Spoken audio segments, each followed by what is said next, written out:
and they wore nice kerchiefs and fur coats. But still Simon could not understand why Michael should look at them like that, just as if he had known them before.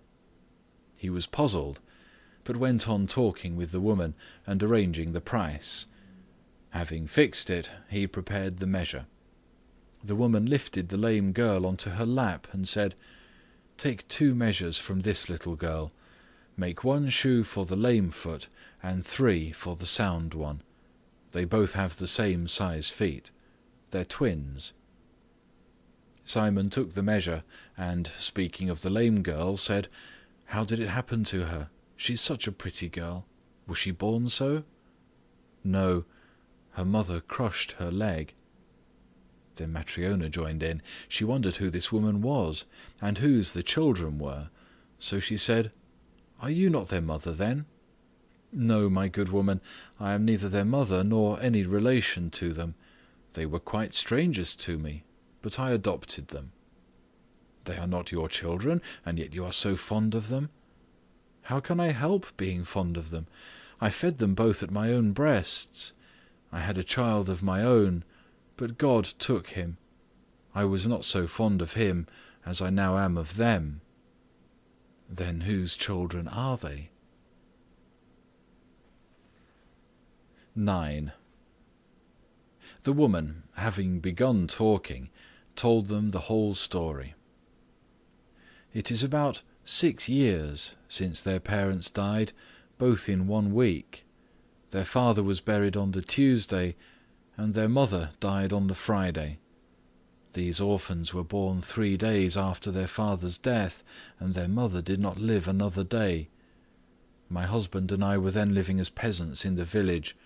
We were neighbours of theirs, our yard being next to theirs. Their father was a lonely man, a woodcutter in the forest.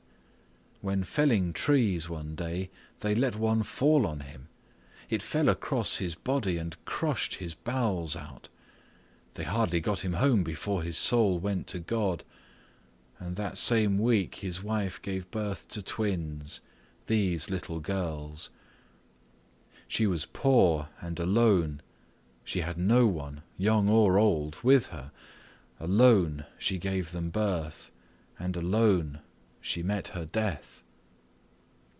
The next morning I went to see her, but when I entered the hut, she, poor thing, was already stark and cold.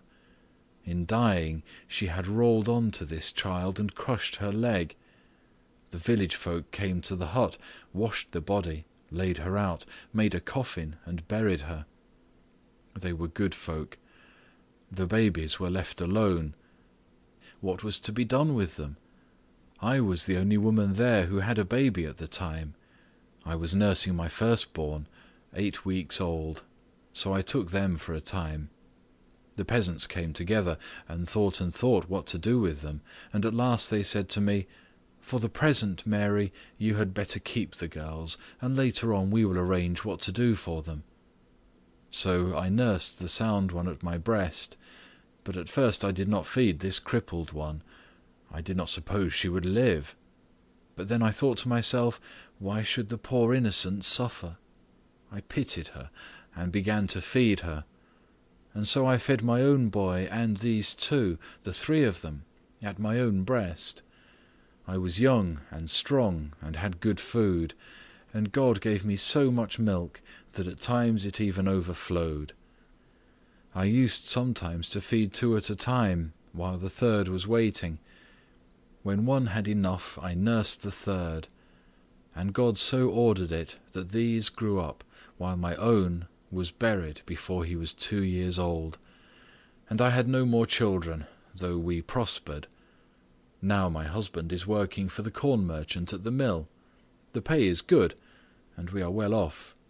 But I have no children of my own, and how lonely I should be without these little girls. How can I help loving them? They are the joy of my life."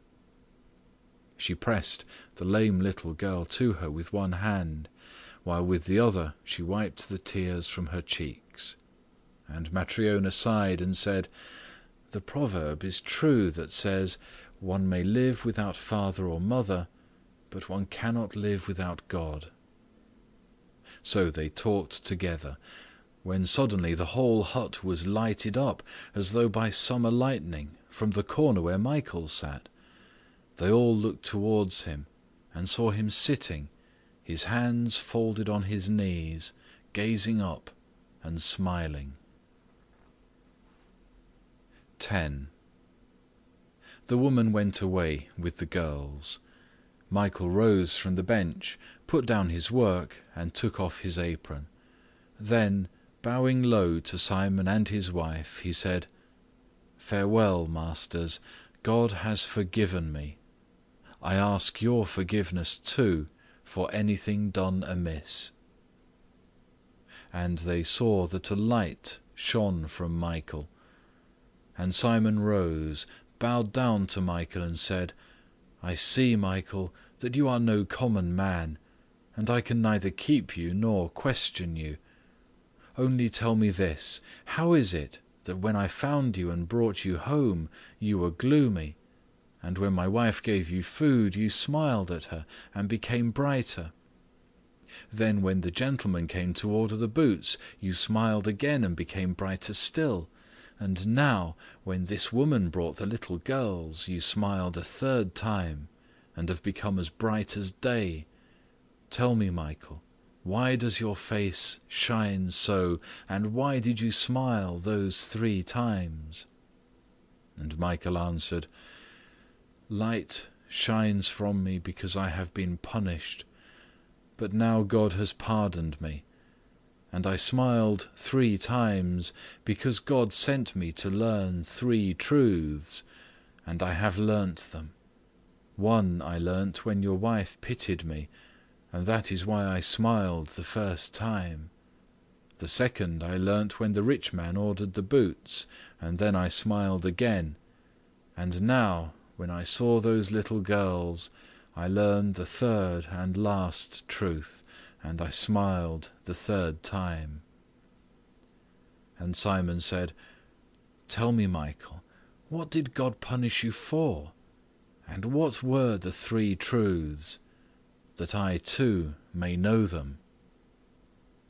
And Michael answered, "God punished me for disobeying him. I was an angel in heaven, and disobeyed God. God sent me to fetch a woman's soul. I flew to earth and saw a sick woman lying alone, who had just given birth to twin girls.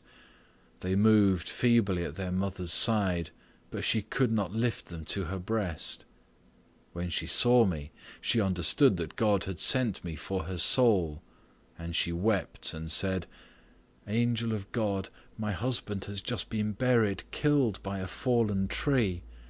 I have neither sister nor aunt nor mother, no one to care for my orphans. Do not take my soul. Let me nurse my babes, feed them, and set them on their feet before I die. Children cannot live without father or mother.' And I hearkened to her. I placed one child at her breast, and gave the other into her arms, and I returned to the Lord in heaven. I flew to the Lord and said, 'I could not take the soul of the mother. Her husband was killed by a tree. The woman has twins and prays that her soul may not be taken. She says, "Let me nurse and feed my children and set them on their feet. Children cannot live without father or mother." I have not taken her soul.' And God said, 'Go, take the woman's soul and learn 3 truths. Learn what dwells in man, what is not given to man, and what men live by. When thou hast learnt these things, thou shalt return to heaven.' So I flew again to earth and took the mother's soul. The babes dropped from her breasts. Her body rolled over on the bed and crushed one babe, twisting its leg. I rose above the village, wishing to take her soul to God, but a wind seized me, and my wings drooped and dropped off.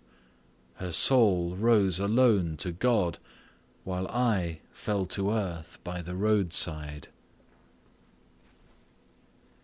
11. And Simon and Matryona understood who it was,